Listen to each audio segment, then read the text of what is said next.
Nag-ano nga ako nag-post gid ako. Wala na ba ibang suspect dyan?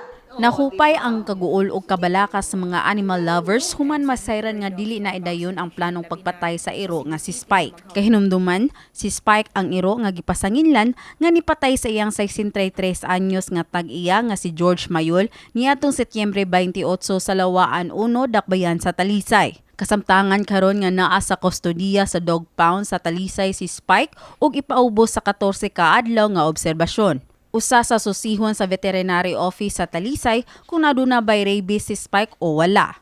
Alang sa officer in charge sa Department of Veterinary Medicine and Fisheries sa Dakbayan sa Sugbo nga si Dr. Jessica Maribuhok nga dili siya motuo nga si Spike ang nipatay sa iyang kaugalingong amo. Para nako dili jud makamatay ang isa lang ka iro or duha ka iro or tulo ka iro og based sad sa katong ingon nila na may nakasulti sad si Doc Hope na according sad sa iyang mga dog catchers walay dugo ngadto and naa siya mga kambras actually na asay murag paak but sa 3 days man gud is soft na man gud ang skin ana. Oo, so possible ba mauto? So ang pinaka the best jud supposedly ato is gi-autopsy jud ang lawas jud sa tag-iya para mahibaw-an jud unsay cause nganong namatay siya.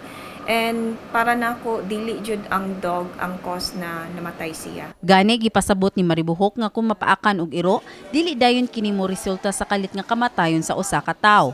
Dugang niya nga isip veterinarian, nalakip sa ilang protokol ang 14 ka adlaw nga observation period. Kasagaran ang pagkamatay sa usa ka mapaakan og iro, mahitabo sulod sa pipila ka mga adlaw ug kun sa higayon nga ang iro nataptan sa rabies virus, kini gilauman nga mamatay sulod sa susama nga time frame. Gihulagway sa mga silingan ni Tatay George sa Barangay Lawaan 1, si Spike usa ka buotan nga mixed breed sa German Shepherd ug Doberman ug giatiman sa iyang tag-iya sulod sa 4 na katuig. Ang animal rescuer nga si Annalyn Puro, presidente sa Island Rescue Organization, na hinabi sa MyTV Cebu News Team, mibutyag nga wala pa sila nakaengkwentro og sitwasyon nga miunay ang iro sa ilang mga tag-iya. Sure gid ko hindi aso ang pumatay sa amo.